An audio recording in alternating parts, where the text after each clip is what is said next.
uma alegria estar aqui com essa igreja, conhecer os irmãos, poder compartilhar a palavra do Senhor com todos aqui.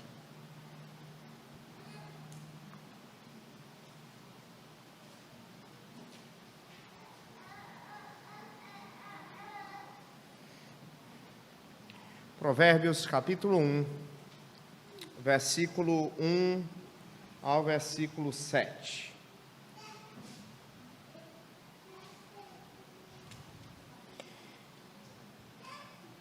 Diz assim a palavra do nosso Deus. Provérbios de Salomão, filho de Davi, o rei de Israel, para aprender a sabedoria e o ensino, para entender as palavras de inteligência, para obter o ensino do bom proceder, a justiça, o juízo e a equidade, para dar aos simples prudência e aos jovens conhecimento e bom siso. Ouça o sábio e cresça em prudência, e o instruído adquire habilidade, para entender provérbios e parábolas, as palavras e enigmas dos sábios. O temor do Senhor é o princípio do saber, mas os loucos desprezam a sabedoria e o ensino. Amém, amém. Irmãos, vamos orar ao nosso Deus, vamos pedir a Ele sua graça, sua instrução para a sua palavra que será pregada. Vamos orar.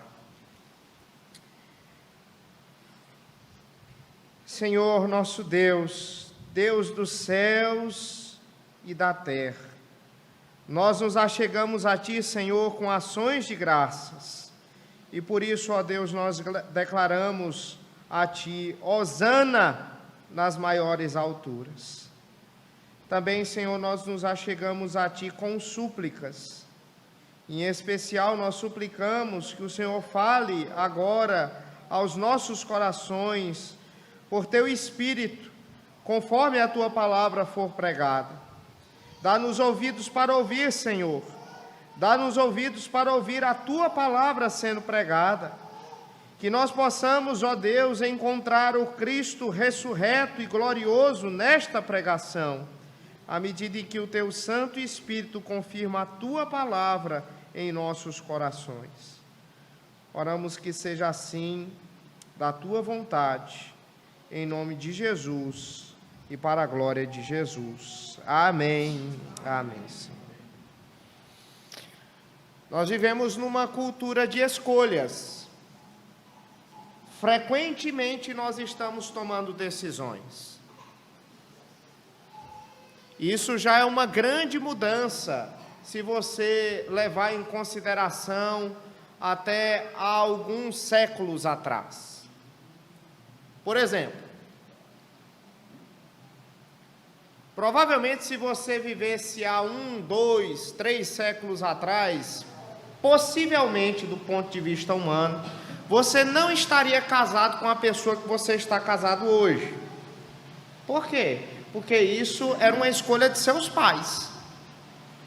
Então acontecia via de regra o seguinte, que o pai do seu cônjuge conversava com o seu pai, acertava, às vezes, quando você era criança, ou até, quem sabe, no ventre, e, de repente, eles faziam um acordo e marcavam, assim, o casamento, até determinada data, onde vocês, então, cumpririam aquele acordo.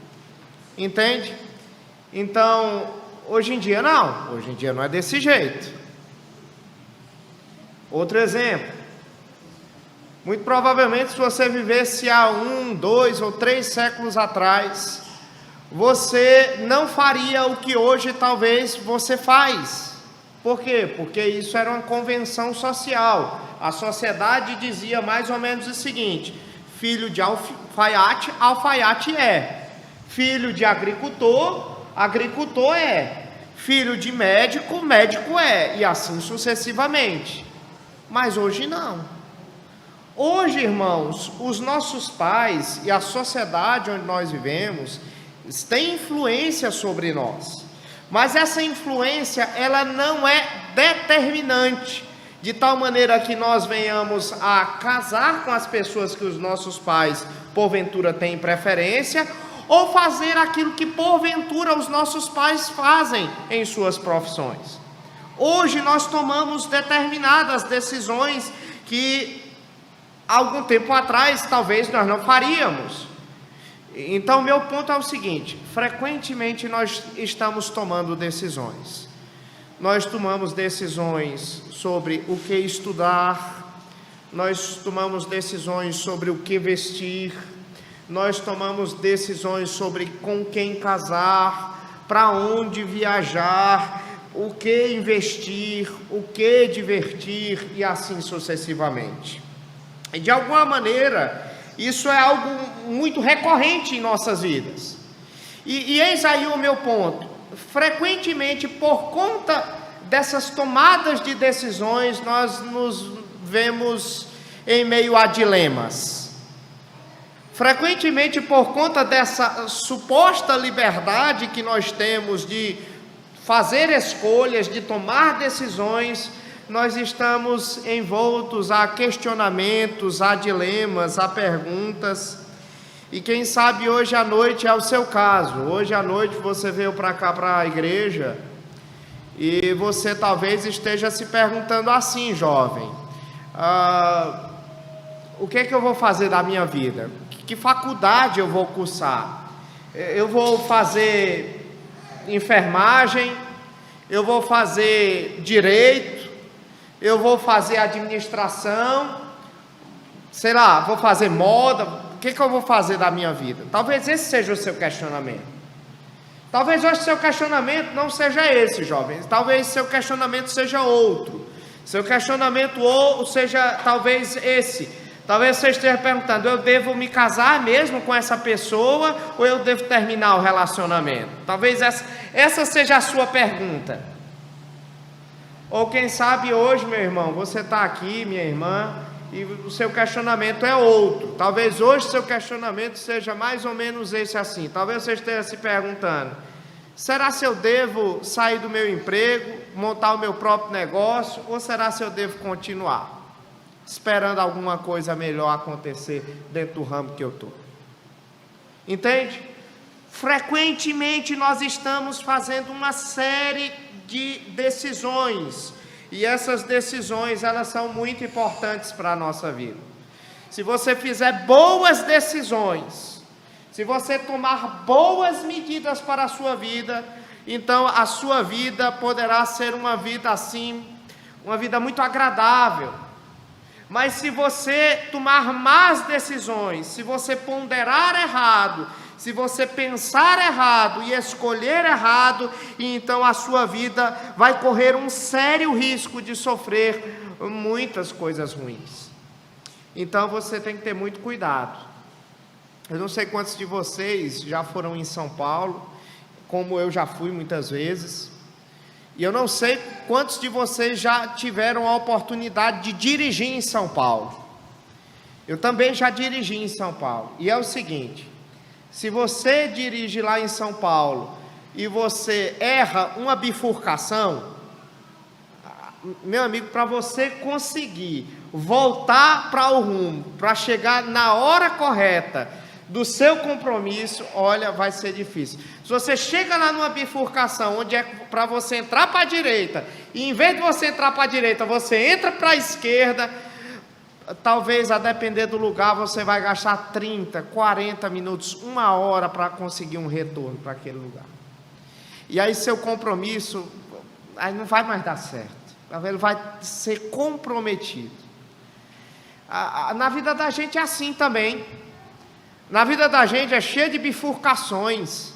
Frequentemente nós estamos tomando escolhas, e às vezes, irmãos, a depender da escolha que a gente está tomando, a gente não tem como voltar, dar ré, a gente não tem como voltar atrás. A escolha já foi feita, e isso aí vai ser algo que será uma coisa muito boa para a nossa vida, será um instrumento do bem para a nossa vida, ou então será algo que vai nos atrapalhar bastante. É como um poeta inglês muito conhecido chamado William Shakespeare, ele certa vez disse: Você faz as suas escolhas, mas as suas escolhas lhe fazem. Pesado, não é? Você faz as suas escolhas e as suas escolhas lhe fazem. Muito cuidado com as decisões que você está tomando. Nós estamos aí no limiar de uma nova etapa das nossas vidas, não é? O ano de 2022 já se avizinha e quem sabe na sua vida em 2022 você tem que tomar muitas decisões, quem sabe você tem que tomar muitas atitudes e você precisa, meu irmão, de sabedoria. Muito cuidado com aquilo que você escolhe, cuidado com aquilo que você toma de decisões. E é por isso que o livro de Provérbios, o livro que nós lemos, ele é tão importante para nós. O livro de Provérbios, ele foi escrito para pessoas que querem ser sábias, é isso mesmo. O livro de Provérbios, ele foi escrito para pessoas que querem se matricular na escola da sabedoria. E é por isso que ao longo da história da igreja, nós encontramos vários servos de Deus se voltando para este livro, a fim de consultá-lo, buscando sabedoria. E de acordo com o versículo 1, volte os seus olhos aí para o versículo 1, esse livro, ele foi escrito por nada mais, nada menos, por ninguém menos do que o rei Salomão. Isso se encaixa bem dentro do contexto histórico em que as escrituras nos fornecem, pelo fato de que o rei Salomão, ele foi um homem que foi dotado de muita sabedoria. Diz a palavra de Deus que o rei Davi, pai de Salomão, quando ele morreu, quem o sucedeu foi justamente Salomão. Em determinado momento do seu reinado, o rei Salomão, ele teve uma revelação da parte de Deus. E naquela ocasião, Deus, ele então perguntou para Salomão: Salomão, pede-me aquilo que tu queres e eu te darei. Salomão, ele tinha, portanto, muitas opções. Ele podia pedir dinheiro, ele podia pedir fama, mas ele se voltou para Deus e disse assim: Senhor, eu quero sabedoria, eu quero discernimento, eu quero prudência, Senhor, a fim de que eu possa governar bem esse povo que tu me deste. E aí, meus irmãos, a palavra de Deus diz que o Senhor Deus atendeu o pedido de Salomão, de tal maneira que Salomão, ele sobressaiu-se de todos os homens da sua época, sendo o homem mais rico, sendo o homem mais famoso e também sendo o homem mais inteligente, mais sábio daquela época. E aí, quem sabe você está aqui nessa noite, talvez você dizendo assim: ah, pastor, como eu queria ter essa sabedoria de Salomão. Pois você tem, está aí nas suas mãos.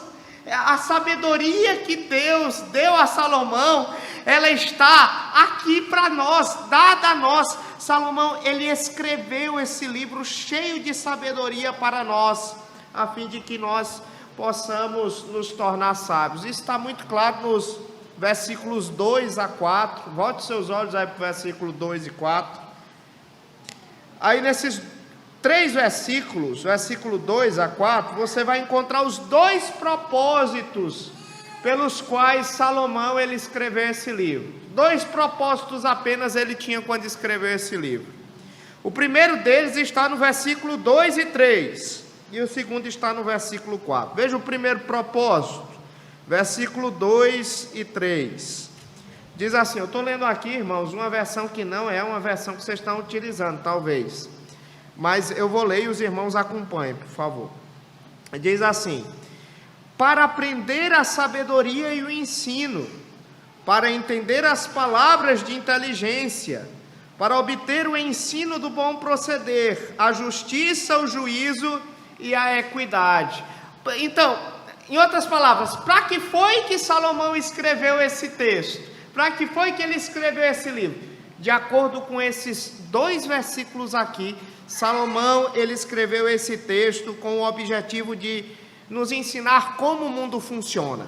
Para que foi o livro de Provérbios escrito? Ele foi escrito para mim e para você, em outras palavras, para explicar como as coisas neste mundo acontecem. Como esse mundo funciona. E é por isso que no livro de Provérbios, vez por outra você vai ler o livro, você vai encontrar Salomão repetindo assim: meu filho, é desta maneira que as coisas acontecem nesse mundo. Meu filho, é desse jeito que as coisas acontecem, funcionam neste mundo. Isso é muito importante para nós, irmãos. Sabe por quê? Porque existem pessoas que vivem nesse mundo, os pés estão aqui fincados nesse mundo, mas parece que eles vivem no mundo da lua. Você conhece gente assim? Lá em Teresina, quando a gente se refere a pessoa assim, quando as pessoas lá se referem, elas dizem que a pessoa é bitolada. Não, fulano de tal é bitolado. Fulano de tal, rapaz, ele parece que ele é aéreo, ele não tem consciência do que está acontecendo. Às vezes parece que o circo está pegando fogo e ele ainda continua achando graça. Não tem gente desse jeito, não tem?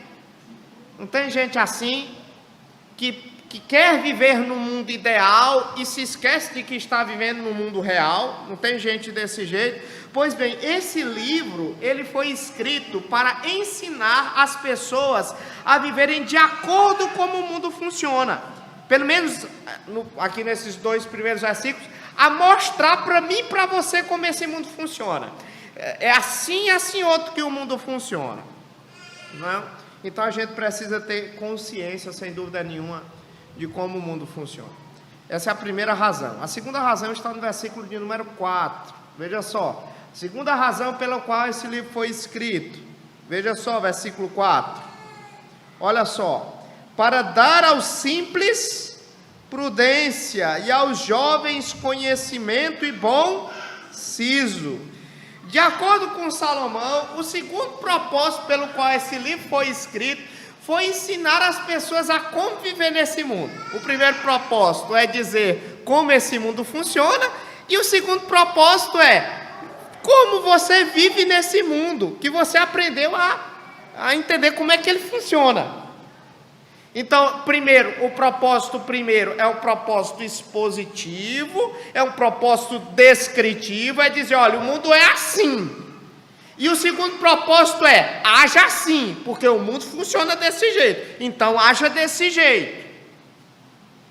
E aí eu quero pedir sua atenção especial para você ver os 2 tipos de pessoa que Salomão, ele endereça esse livro, no versículo 4. Para quem foi os 2 tipos de pessoa que Salomão escreveu? Veja só, versículo 4.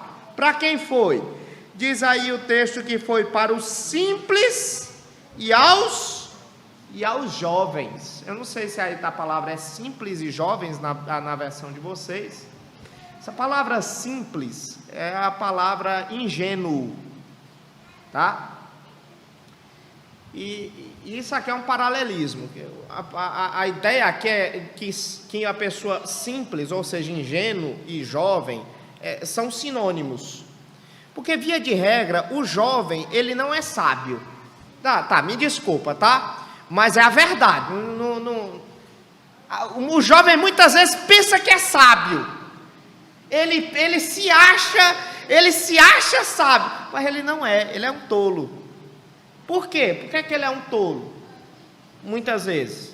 Porque ele não tem cabelo branco ainda. Entendeu? A sabedoria, muitas vezes, ela só é adquirida através da experiência e depois de muitos anos de vida. E o jovem, ele ainda não teve tempo. O adolescente, por exemplo, que pensa que sabe tudo da vida, ele ainda não teve o tempo necessário para adquirir aquela sabedoria que apenas os muitos anos acabam trazendo. E aqui o texto nos mostra justamente isso. Salomão, ele escreve esse livro de Provérbios para pessoas ingênuas e para pessoas jovens, porque eles podem evitar um bocado de canelada que muitas vezes o jovem dá na vida, porque ele não tem sabedoria, não é? E aí ele, para evitar esses tipos de decisões mal acertadas, então Salomão, ele escreve esse livro para os jovens. Mas quem sabe você está aqui, eu estou pregando aqui para uma igreja que tem uma variedade muito grande de pessoas aqui, de várias idades, pastor Adenor. Quem sabe você esteja assim dizendo: pastor, mas eu não sou jovem, eu estou mais para lá do que para cá. Aí eu disse: talvez, que eu não conheço você, eu conheço aqui, acho que aqui eu só conheço mesmo 1 ou 2 pessoas daqui, nessa plateia. Mas talvez você esteja hoje aqui e você talvez não seja tão jovem assim, mas você não amadureceu. Porque tem gente, irmãos, que tem corpo de adulto, mas cabeça de adolescente. Não tem gente assim, não tem? Tem gente que passa ano, entra ano, mas não é prudente.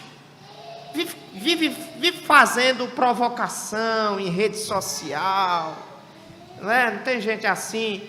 Tem gente, olha, tem adulto que o principal desafio dele é passar naquela fase do videogame. Naquele jogo de videogame. É o principal desafio dele.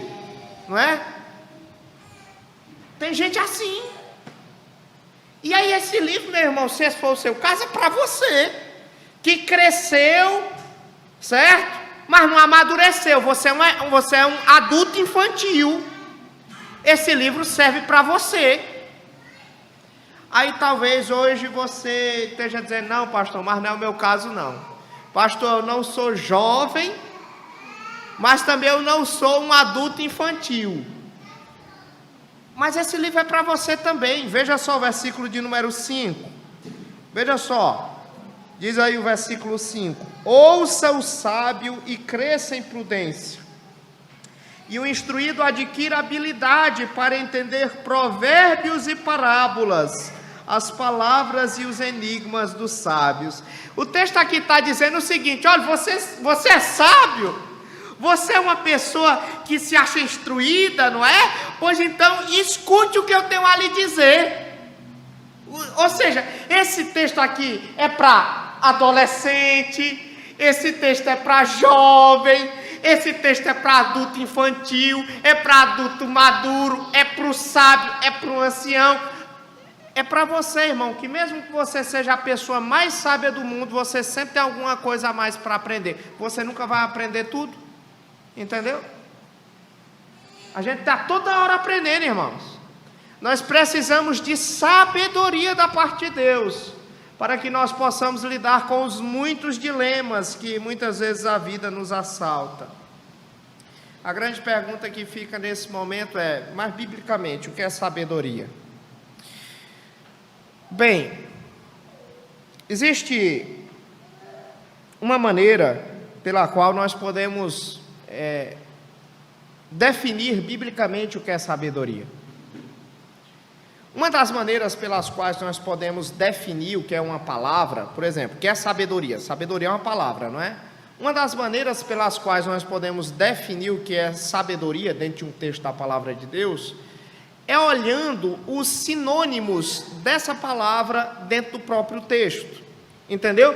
Você procura dentro do texto alguma palavra que seja sinônima a essa, e aí assim, de alguma maneira, você acaba restringindo o significado dessa palavra.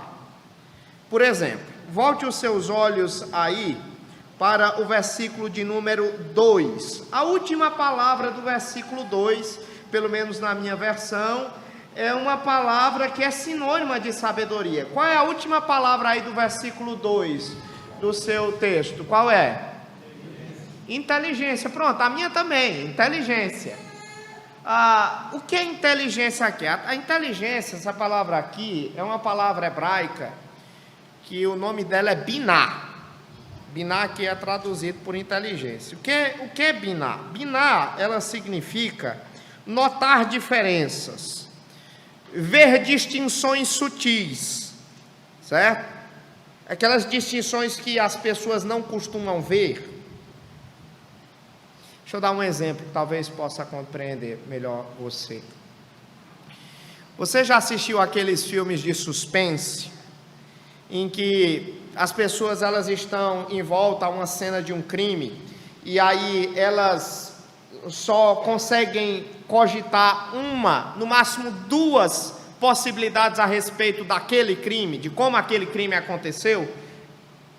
Você já assistiu um filme assim? E aí de repente chega um detetive, e aí aquele detetive, ele começa a averiguar aquela cena, e logo de cara ele já começa a ver 5, 10, 15 possibilidades daquele crime.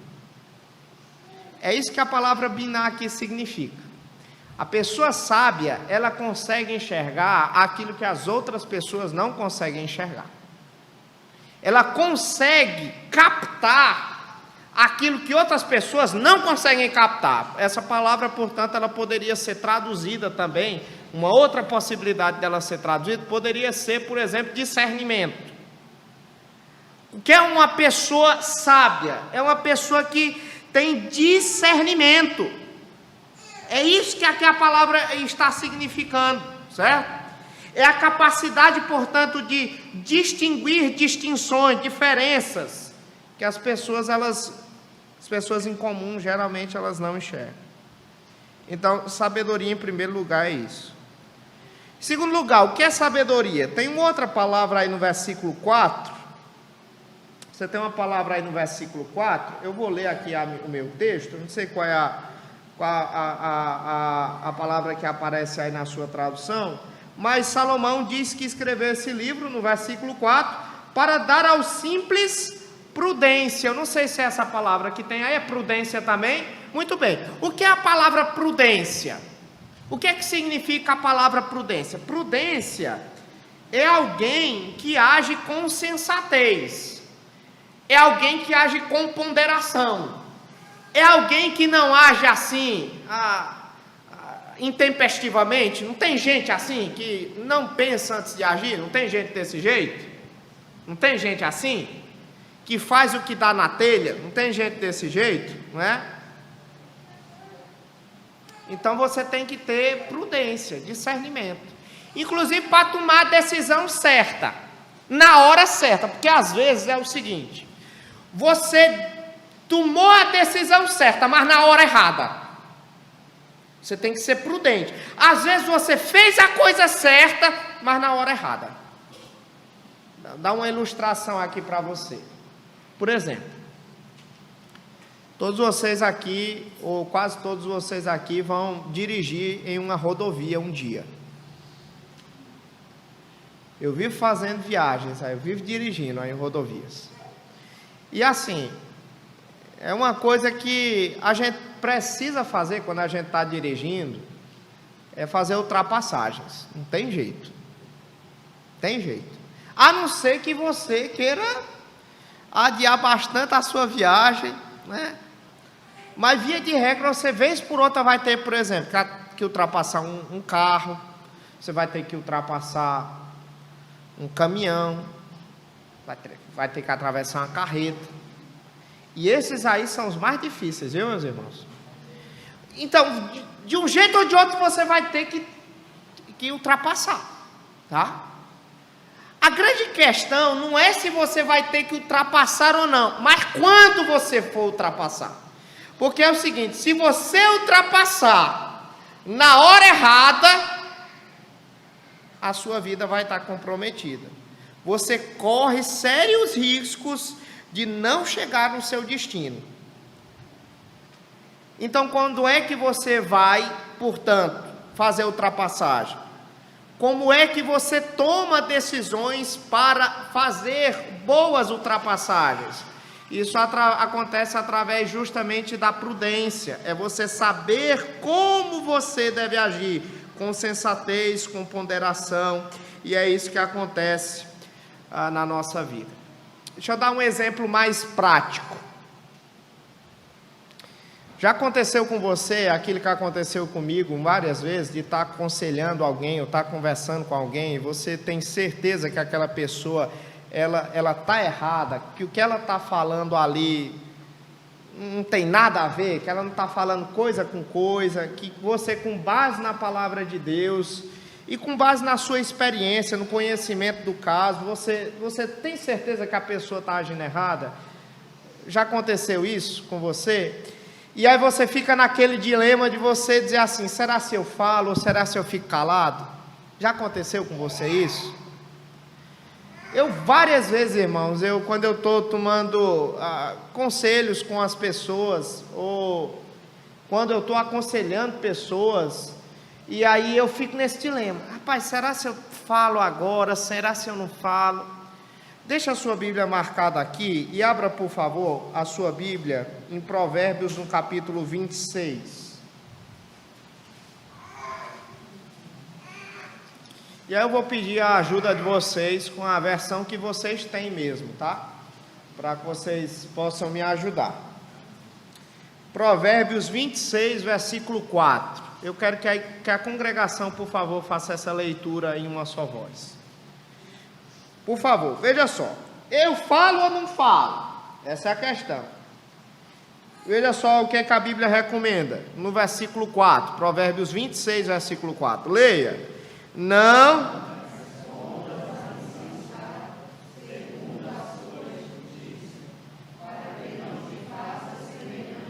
Olha só, aqui está claro, não está? A Bíblia está dizendo o seguinte: olha, você encontrou uma pessoa insensata, então ela está querendo se achar demais, ela está querendo ser muito esperto, então não responda a ela não, porque se você acabar respondendo a ela, você vai se tornar igual a ele, você vai querer ser igual a ele, se achando cheio de razão, então não vai dar certo, isso não vai levar a lugar nenhum, ele não vai se convencer, então deixa ele falar. Não responda, deixa ele falar sozinho. Isso é o que diz o versículo 4. Agora olha o versículo 5. Leia comigo. Ao insensato, para que não seja ele. Olha só. O versículo 4 diz assim: não responda. E o versículo de número 5 diz assim: responda, para que ele não seja sábio aos próprios olhos, para que ele não saia da conversa se achando tal. Então exponha a tolice dele.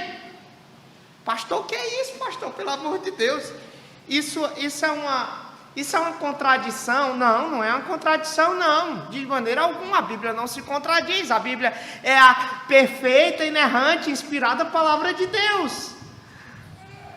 O que o livro aqui de Provérbios está nos ensinando é que uma hora você vai ter que ficar calado, mas vai ter outra hora que você vai ter que falar, entendeu? Como é que você sabe a hora de você falar e a hora de você ficar calada? É a tal da prudência, irmãos, é a tal da sabedoria, entendeu?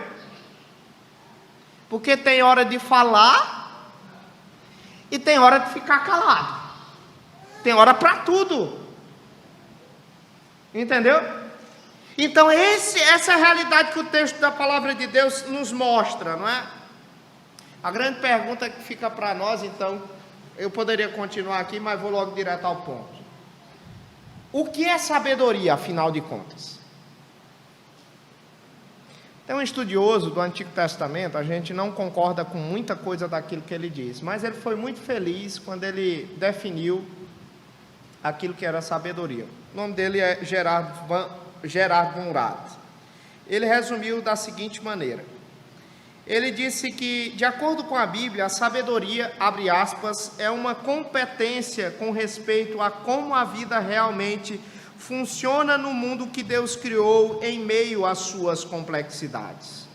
Repito, sabedoria é uma competência com respeito a como a vida realmente funciona no mundo que Deus criou em meio às suas complexidades. O que é uma pessoa sábia? Uma pessoa sábia é aquela que compreende como a vida funciona nesse mundo. Uma pessoa sábia é aquela que entendeu como o mundo funciona e age, portanto, de acordo com essa realidade, a partir dos princípios da palavra de Deus. É isso que é uma pessoa sábia. Então, você é uma pessoa sábia quando você toma escolhas certas com base na realidade deste mundo que Deus criou, em meio às suas complexidades. Você não toma as suas decisões com base necessariamente naquilo que você acha que é o ideal, mas com base naquilo que é real. A gente vive nesse mundo de pecado, nesse mundo que está debaixo de maldição. Você precisa entender como esse mundo ele age, e você precisa ser fiel a Deus em meio a essa realidade. Qual a grande dificuldade disso, irmãos? A grande dificuldade disso é que essa sabedoria, ela não é extraída, por exemplo, através do conhecimento acadêmico, e nem de boa moral. Como assim, pastor? Deixa eu explicar. Sabedoria não é a mesma coisa de conhecimento acadêmico. Por quê, pastor? Meu irmão, nós vivemos numa época onde nós estamos inundados de informação. Todos vocês aqui, eu acredito, ou quase todos vocês, têm um smartphone. Quase todos vocês. Você tem aí no seu bolso mais informações disponíveis do que as bibliotecas, as maiores bibliotecas do mundo antigo. Por exemplo, a biblioteca de Alexandria não tinha as informações que você tem no bolso. A biblioteca de Roma, ela não tinha aquilo que você tem de conteúdo no bolso. Se você quiser saber de qualquer assunto, aí você abre lá no Google, digita lá a palavra, e aí você vai e aperta lá no seu smartphone, e aí, irmãos, o Google, ele vai lhe dar tantas informações a respeito daquele assunto, daquele tema, que provavelmente você vai ler durante toda a sua vida a respeito daquele assunto. Talvez você não consiga ler tudo, mas a depender daquilo que você lê, aquilo, em vez de lhe tornar mais sábio, vai lhe tornar mais tolo, entendeu? A depender da página que você for ler, que você for enxergar. Entende? Sabedoria não é a mesma coisa de conhecimento acadêmico, não. Aqui acredito que tem vários universitários aqui, né, pastor? Talvez tenha aqui. Aí os senhores conhecem, por exemplo, os seus catedráticos, né? Pessoas com doutorado, PhD, lá nas universidades onde os senhores e as senhoritas estão. E aí você conhece lá seu professor, aquele seu professor, ele é o cara, ele tem o conhecimento naquela área onde ele se especializou, é fantástico. Mas na hora de aplicar aquele conhecimento que ele tem na vida prática, porque a sabedoria é justamente isso, é conhecimento aplicado.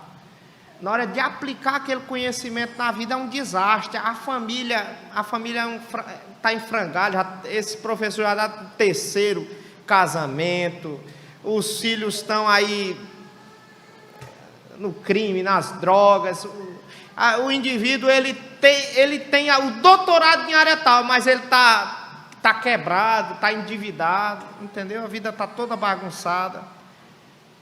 Conhecimento acadêmico não é a mesma coisa de sabedoria. Conhecimento também não é a mesma coisa de boa moral. Quem sabe você está aqui, você é uma pessoa que tem boa moral, suas continhas estão em dia. Quem sabe você não é uma pessoa que vive em fornicação, em adultério. Você tem uma boa moral. Mas assim, talvez você, mesmo assim, você seja um tolo. Por quê, pastor? Porque às vezes, irmãos, veja só, mais ou menos 80% das decisões que nós tomamos na vida, elas são aquelas decisões que nós tomamos não com base naquilo que é certo ou errado. Não é coisa assim de algo ser pecaminoso ou algo ser santo. Não. É uma questão de sensatez. Por exemplo, hoje, jovem, você está se perguntando assim: pastor, com quem que eu vou me casar? Aí aqui na igreja você tem vários jovens, né?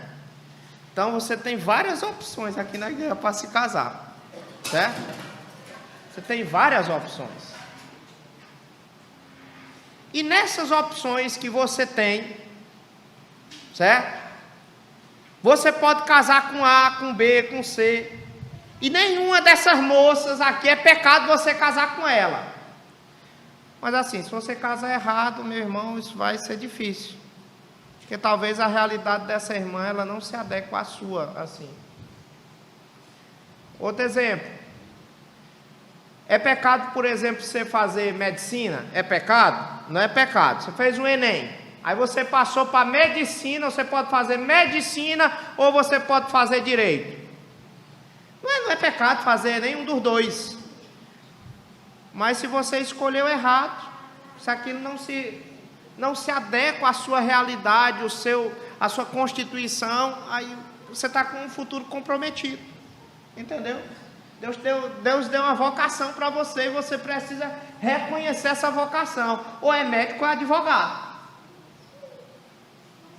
Então, a sabedoria, irmãos, a sabedoria é muito mais do que você ter muito conhecimento acadêmico.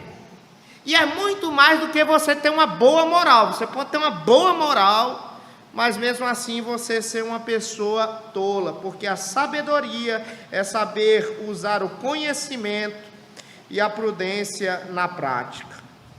Não é? Enfim, o que eu estou querendo dizer nisso tudo para você é que você precisa saber como o mundo funciona. E agir de acordo com como o mundo funciona.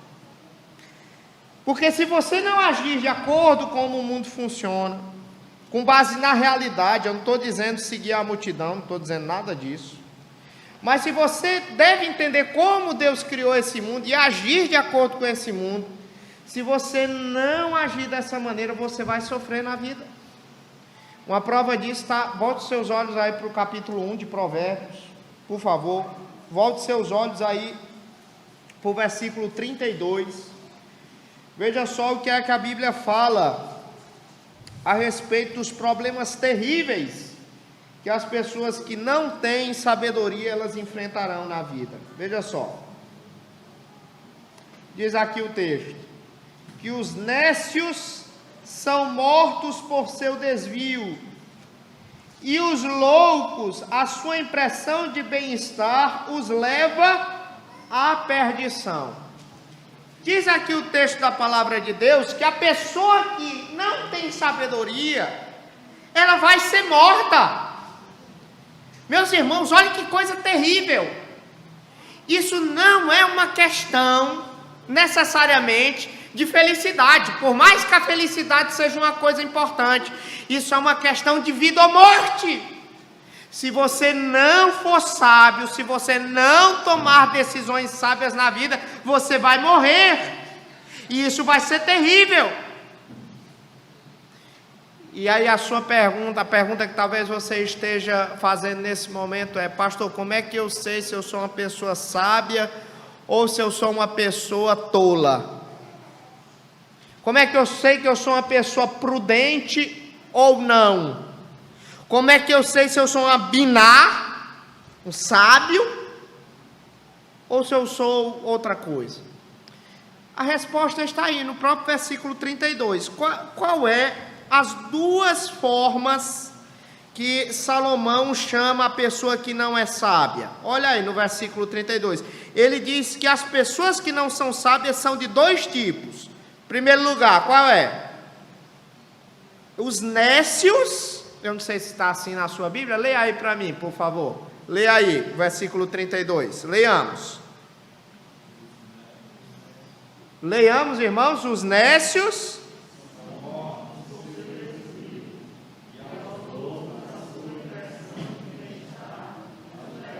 Então, nós estamos na mesma tradução, né? Então, o que é que acontece? Aqui, Salomão chama aqui as pessoas que não são sábias de duas maneiras. Em primeiro lugar, nécios, e em segundo lugar, loucos. O que é um nécio? O nécio, no Antigo Testamento, o próprio livro de Provérbios, é uma pessoa que não toma decisões inteligentes. Ele está mais preocupado naquilo que as outras pessoas pensam. Ele age de acordo com a opinião da multidão. Não tem gente desse jeito? Não tem gente desse jeito que na vida, para tudo, fica com medo do que as outras pessoas vão pensar a respeito? Não tem gente assim? Meu Deus, e aí o que é que a pessoa vai pensar de mim? Aí ela fica logo consultando o grupinho do WhatsApp, lá o Instagram, o Facebook, se ela tiver Twitter. O pensamento dela é isso aí. É no Ibope. O que é que as outras pessoas vão pensar a meu respeito? Essa é a pessoa nessa. Esse é um pecado, eu vou abrir aqui um parêntese, esse é um pecado muito comum numa faixa etária específica. Na verdade existe em toda idade, mas é mais comum na vida do jovem. Você sabe a coisa que o jovem tem mais medo no mundo? A coisa que o jovem tem mais medo no mundo é dos coleguinhas olharem para ele e dizerem assim: nossa, como fulano de tal, como cicrana, nossa, como ela é chata. É coisa que ele tem mais medo. Entendeu? E é por isso que o jovem crente, muitas vezes, ele toma determinadas atitudes, ele toma determinadas decisões, sabendo que aquelas decisões são pecaminosas e contrárias àquilo que a palavra de Deus ensina, porque eles temem mais aos homens do que a Deus. Entendeu? Essa é a coisa mais comum, essa é a coisa que um jovem mais pensa. E aí, eu sou jovem ainda, eu tenho 36 anos, mas eu já estou chegando já numa fase mais adiantada da vida, né? Eu já vivi muita coisa já, nesses 36 anos, e às vezes eu olho para trás, e talvez você olha também para trás, e você muitas vezes coloca a mão na cabeça e diz assim: meu Deus do céu, como foi que eu agi daquela maneira? Meu Deus do céu, como foi que eu pensei que aquilo ia dar certo? Meu Deus do céu, onde é que eu estava com a minha cabeça quando eu tomei aquela decisão, meu Deus do céu? Aí eu lhe digo onde era que você estava, aí eu lhe digo onde eu estava. A minha cabeça estava lá na multidão, naquilo que as outras pessoas pensavam, naquilo que meus amigos ímpios imaginavam, naquilo que eu imaginava que era reputação. E até hoje eu sofro determinadas decisões que eu tomei no passado, e hoje não dá mais para voltar atrás, né? Todos nós somos assim. Você é uma pessoa que pensa demais na opinião alheia, você toma decisões só pensando na opinião alheia, você é um tolo, você é um nécio, você não é sábio. Essa é a primeira maneira pela qual a Bíblia retrata uma pessoa que não é sábia. A segunda maneira, diz aqui o versículo 32, é o louco. O primeiro tipo de pessoa que não é sábia é o nécio. O segundo tipo de pessoa que não é sábia é o louco. O louco é o inverso do nécio. Enquanto o nécio, ele pensa demais na opinião alheia, o louco não. O louco, ele está nem aí para que as outras pessoas pensam. O louco, ele faz coisas assim terríveis, e as outras pessoas olham assim e dizem: nossa, que pessoa, ela está sem juízo em fazer isso. E a pessoa pensa que está abafando, a pessoa que está fazendo a conta pensa que está fazendo o máximo, entendeu? Enquanto o nécio, ele pensa demais na opinião alheia, o louco, ele não se importa com as outras pessoas, ele é sábio aos próprios olhos dele. Não tem gente que é incorrigível? Você conhece gente assim? Rapaz, você conversa. Irmãos, eu sou pastor, eu trabalho com igreja desde os 21 anos de idade. Olha que já faz um bocado de tempo. É um bocado de tempo que eu estou lidando com igreja. E lido com pessoas, aconselho pessoas assim quase diariamente. Mas, irmãos, como é comum você encontrar pessoas que você aconselha, meu Deus, fala, tenta aconselhar assim, mostrar a palavra de Deus assim, mais clara que o sol do meio-dia, mas essa pessoa ela não se convence. Porque ela pensa que está certa. Essa pessoa, ela é impulsiva, ela é teimosa, ela é incorrigível. Esse é o louco. Ela sempre acha que está certa, mesmo quando todas as evidências e as pessoas que estão ao lado dela, pessoas que amam ela, diz: meu Deus, abra os olhos, não dá certo. Aí a pessoa vai e faz. Você é desse jeito? Se você é desse jeito, a Bíblia lhe chama de que você é um louco. Você não é uma pessoa sábia. Deixa eu dar um exemplo concreto daquilo que é uma pessoa louca. Tem um autor cristão que ele contou em um livro dele um caso interessante. Eu acho que boa parte aqui da igreja conhece esse autor. É o C.S. Lewis. O C.S. Lewis, ele é um autor cristão assim muito conceituado, tem livros muito interessantes. E ele ilustrou um caso bem interessante. Eu vou pedir para você imaginar, tá? Não vou dizer com as palavras dele, mas vou pedir para você imaginar. Em um dos livros dele, ele pediu para a gente imaginar assim. Imagine que um certo dia, um amigo seu chegou para você e começou a contar a respeito de um grande escândalo. De um grande escândalo de uma pessoa que você não gosta. Essa pessoa chegou para você e disse assim: fulana, você não sabe o que aconteceu com Beltrana. Aí você: não sei. E aí de repente,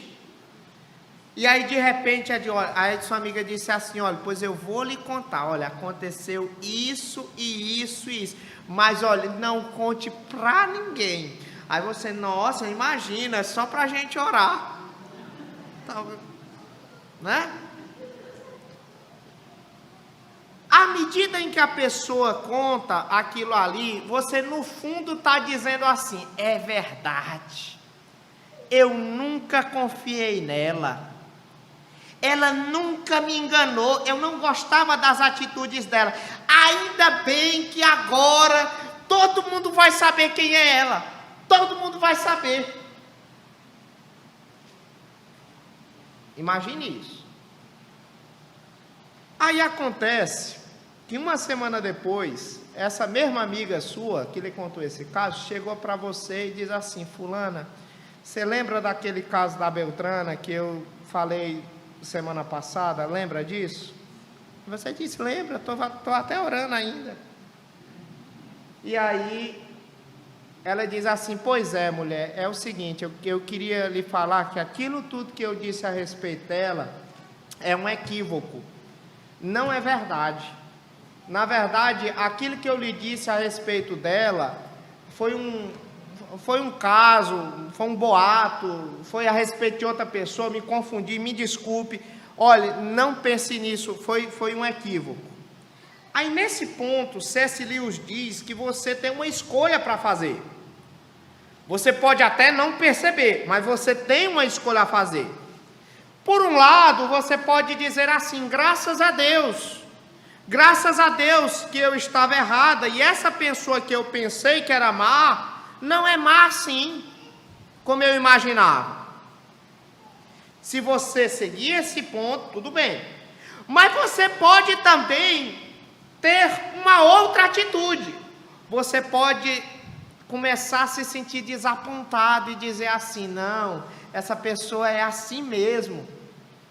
Na verdade, fulana, ela está se esquivando de contar todo o caso, ela não quer se comprometer. Na verdade, essa pessoa não conhece bem quem é ciclana, eu é que sei quem ela é. Entendeu? Então, se você seguir esse pensamento aqui, é uma coisa, mas se você seguir esse outro pensamento, é outra coisa. Por quê? Porque se você seguir esse segundo tipo de pensamento, aos poucos você não apenas vai se transformar em uma pessoa louca, mas no próprio demônio, no próprio Satanás, que nos acusa contra a própria realidade. Ou seja, você mesmo com alguém lhe dizendo que você que aquela mesma pessoa que foi fonte de informação, que lhe disse que era aquela pessoa e que agora desmentiu, você está dizendo, não, eu prefiro continuar acreditando que essa pessoa é má. Aí você é uma pessoa louca. Porque você tem a realidade, você conhece a realidade, mas você está criando um cenário irreal em sua mente de como aquela pessoa deveria ser na mente, na verdade. E aí você vai tomar escolhas erradas, porque você está vivendo uma realidade distorcida. Na verdade, você está vivendo fora da realidade. E a sabedoria consiste em agir com base na realidade, neste mundo que Deus criou. Então, o nécio e o louco, eles estão fora da realidade. Um está pensando demais na opinião alheia e o outro não pensa na opinião alheia. Agem de uma maneira distorcida. Muito bem, meus irmãos. Se você chegou nesse ponto, você deve estar se perguntando agora assim, mas pastor, então o que é uma pessoa sábia?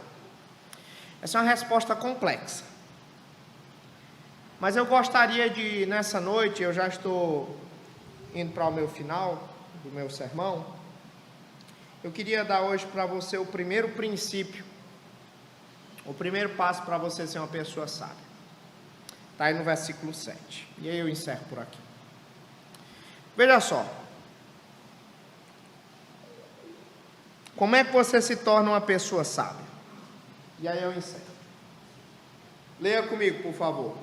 O temor do Senhor é o princípio do saber, mas os loucos desprezam a sabedoria. Muito bem. Como é que você se torna uma pessoa sábia? O primeiro passo para você se tornar uma pessoa sábia, o primeiro passo para você ser uma pessoa prudente, sensata, diz aqui o texto que é temendo ao Senhor.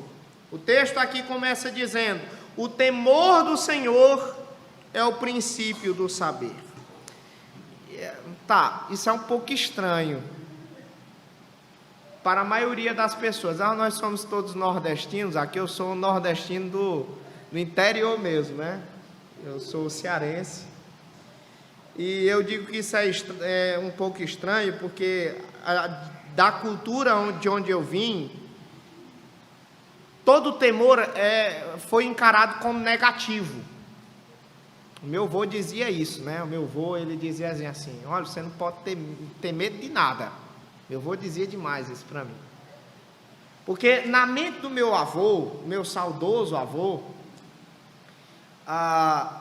o homem que tinha temor de alguma coisa era um homem frouxo, né? Na cabeça dele todo tipo de temor era um temor negativo.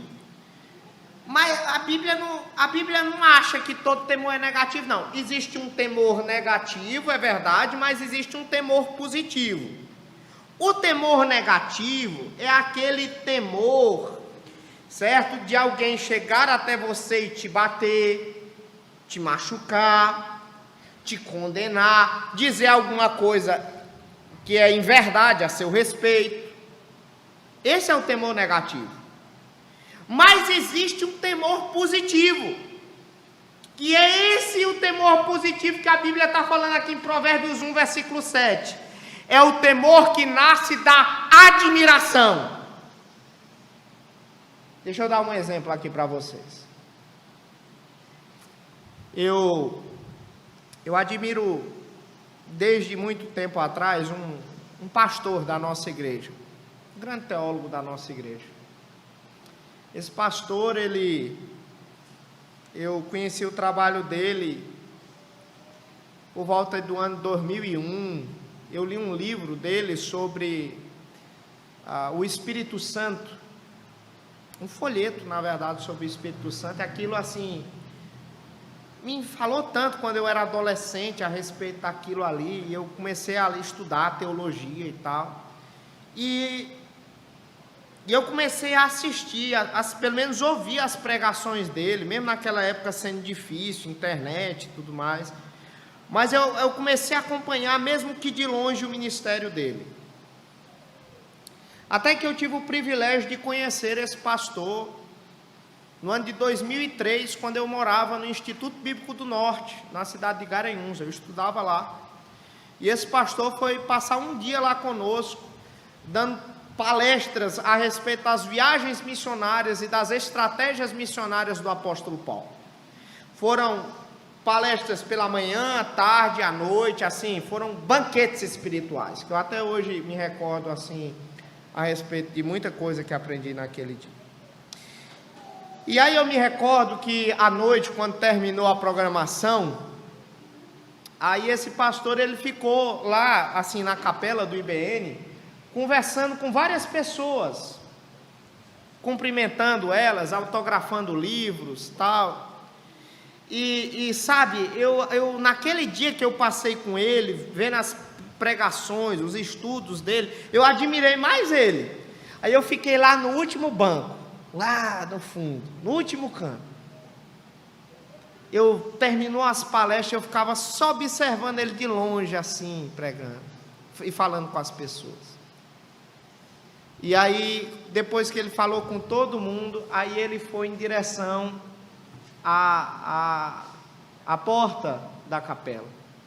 E eu fiquei observando ele atravessando a capela. E aí eu me recordo que quando ele percebeu que tinha alguém ainda lá na capela, aí ele desviou a rota, né? E aí foi em minha direção. E quando ele chegou até... À medida que ele dava cada passo, eu tremia, né? Eu tremia. E aí na hora que ele estendeu a mão para mim, eu o cumprimentei e ele disse assim: muito prazer, jovem futuro pastor. Na hora que ele disse isso, minhas mãos tremeram. Por quê? Por que minhas mãos tremeram? Eu temia ele.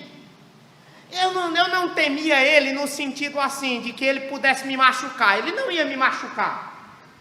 Eu temia ele não no sentido de que ele pudesse fazer algum mal a respeito dele. Eu temia ele porque eu admirava demais ele. Eu queria ser como ele. Eu queria saber tanto da palavra de Deus como ele sabia. Eu queria ser usado por Deus tanto quanto ele era usado. E eu admirava por isso, e eu tremia naquele momento, porque eu tinha certeza que eu tinha que medir as minhas palavras, porque eu queria honrá-lo, eu não queria que ele tivesse uma impressão errada a meu respeito. E aí depois desse dia, ele foi meu professor no mestrado, é meu professor agora no doutorado, foi meu patrão na época que ele presidiu a Junta de Educação Teológica da Igreja Presbiteriana do Brasil. Eu trabalho no seminário. E eu sempre que vejo ele, aí eu tenho aquele senso de temor, de admiração. A última vez que eu estive com ele foi há 2 anos atrás, lá na cidade de Patrocínio. A gente estava tomando café da manhã juntos, assim, frente a frente. Aí ele se voltou para mim e disse assim: Jefté, me diga uma coisa, você é uma pessoa muito tímida, não é? E eu disse: impressão sua, reverendo. É porque na frente dele eu medi as palavras. Eu medi as palavras. É esse tipo de temor que a Bíblia fala aqui a respeito de Deus, que a gente deve ter, guardadas as devidas proporções, logicamente. O temor verdadeiro de Deus é aquele que você teme a Deus, que você admira tanto a Deus, que você toma as suas decisões baseadas nessa honra e nessa admiração que você tem dele, porque você não quer desonrá-lo, você não quer entristecê-lo, mas você quer alegrá-lo e honrá-lo com as suas ações. Como é que isso lhe torna uma pessoa sábia? Isso lhe torna uma pessoa sábia à medida em que você não vai fazer aquilo que as outras pessoas querem que você faça, ou que você deve fazer. Porque você está mais interessado naquilo que Deus pensa a seu respeito, do que aquilo que as outras pessoas pensam a seu respeito. Como é que isso lhe torna uma pessoa sábia? Porque isso vai lhe tornar uma pessoa sábia, porque você não vai fazer aquilo que dá na telha, você não vai ser um louco. Você vai pensar antes assim, rapaz, o que é que glorifica mais a Deus? O que é que honra mais a Deus? Você vai pensar antes disso tudo, isso vai lhe tornar uma pessoa mais humilde também, que é um grande passo e um grande princípio de uma pessoa sábia. Eu quero terminar minhas palavras conclamando a você, meu irmão e minha irmã, não seja sábio aos seus próprios olhos. O que eu estou dizendo para você não ser um tolo. Isso tudo que eu falei nessa noite para você foi para você não ser um nécio. Porque o tolo e o nécio, o louco, todos eles irão sofrer. Eu queria ler 3 versículos só e eu encerro por aqui. Só ler. Abra sua Bíblia, por favor, em Provérbios, no capítulo 10. Provérbios 10, versículo 13. Veja só como é que você vai ser punido se você não for uma pessoa sábia.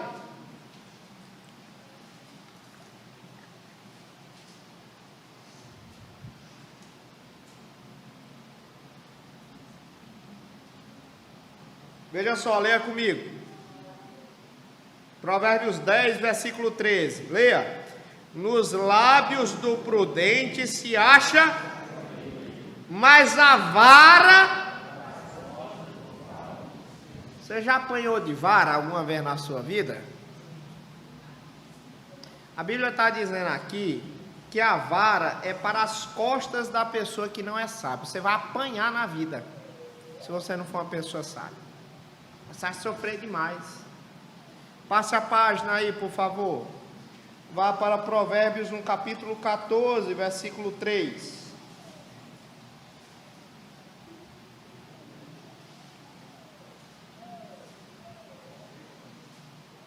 Leia comigo. Está na boca do insensato a vara para a sua própria, mas os lábios do prudente A Bíblia diz aqui, se você não for uma pessoa sábia, as suas próprias palavras vão ser a sua disciplina. Elas vão ser as varas pela qual você vai sofrer. Você vai ser castigado.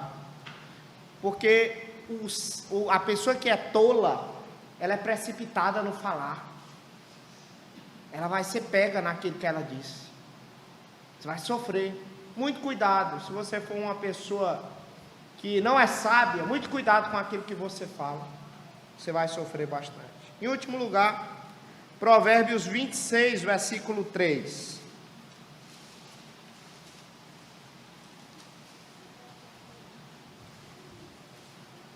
Esse versículo aqui, ele é muito forte. Veja só. Leia comigo. O açoite, o freio e a vara. Está vendo?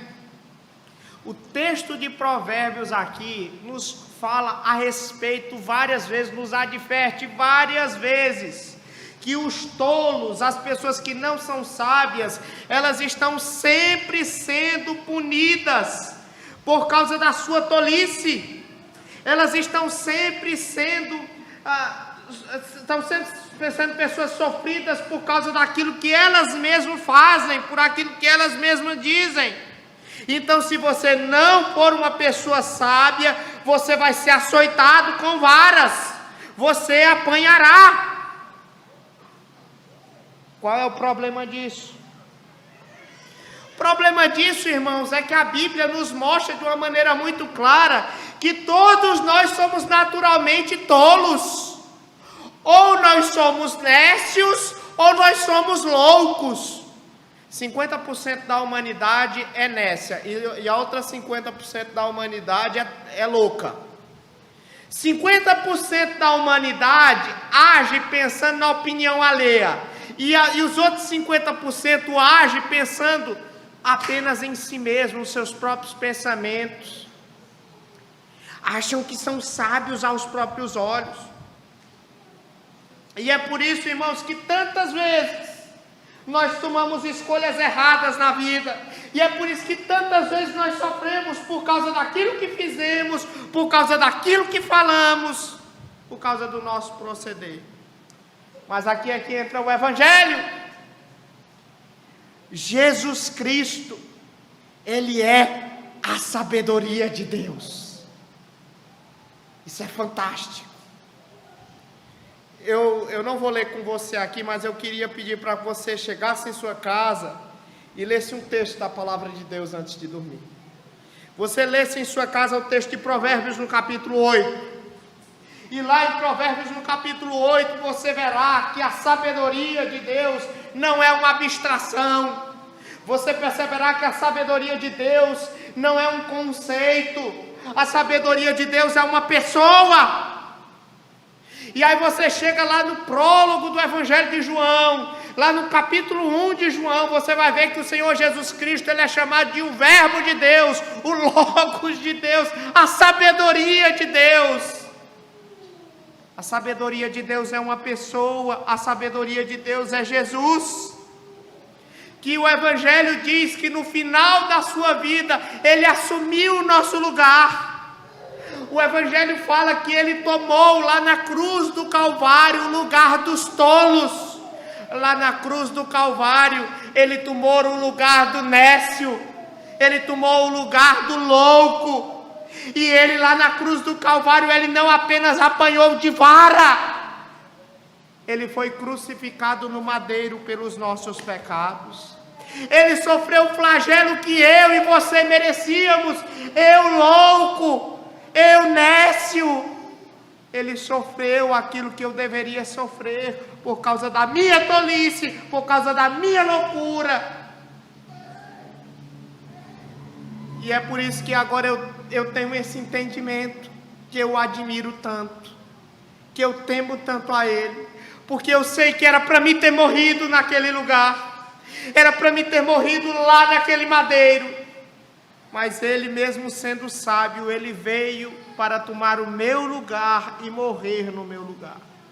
Se você compreende isso, você começará a admirar a Cristo, você começará a amá-lo, e isso vai mudar o seu coração, e inclusive vai fazer com que você testemunhe a respeito de Cristo para outras pessoas, a respeito da loucura da cruz, porque a loucura de Deus é mais sábia do que os homens, e a fraqueza de Deus é mais forte do que os homens.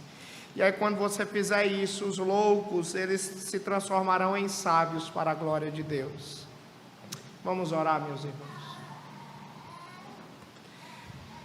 Senhor, nós queremos te pedir perdão, Senhor, pela nossa loucura, pela nossa insensatez. Ó Deus, tenha misericórdia de nós. Mas nós queremos te agradecer por teu Filho Jesus, a sabedoria tua encarnada.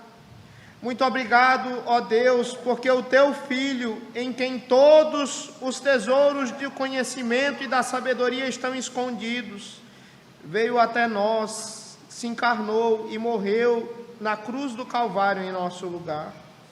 Rogamos que o Senhor aumente nosso temor e amor para contigo, a fim de que nós nos tornemos cada vez mais parecidos com o teu Filho Jesus.